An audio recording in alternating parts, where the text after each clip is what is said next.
Hi, I'm Mike Browne, an internationally recognised photographer, trainer and biker.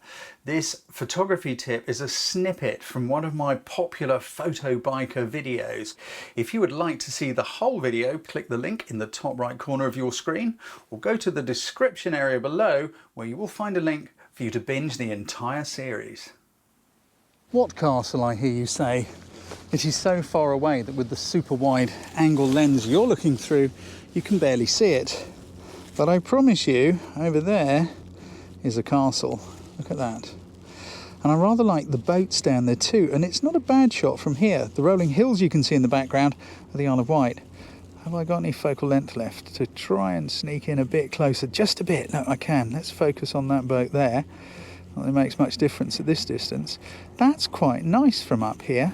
I kind of like it. So let's take it. Line up our shot. What sort of exposure? Well, on a day like today, everything's pretty much averaging out. There's lots of blues, a bit of haze in the air, but I would imagine what the camera does will be fine.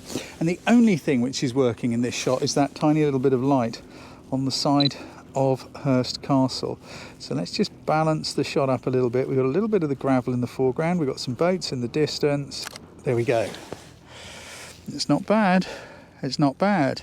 But imagine how that might look if that light on the side of the castle was in the evening, late afternoon. The sun's still quite high in the sky, but if it was really low and it was all kind of a bit red, there'd be a bit of a reddy glow going on, that would look really cool, wouldn't it? Let's move down the side of the bank a little bit and just compare two shots. So the plan is to use a little bit of this shingle as a leading line, and then we can compare the two, see which we prefer. Always work your destination, you know. You've gone somewhere you like.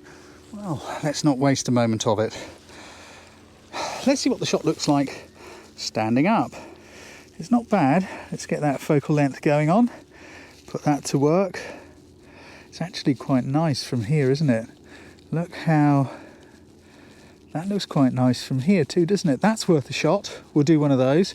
But then also, whoops, if we bend our knees, get lower, get lower, get lower. Here we go. We're bringing a little bit of the shingle bank into the foreground, and I quite like the angle of the boat, so let's do that one quickly. Flick it into camera mode.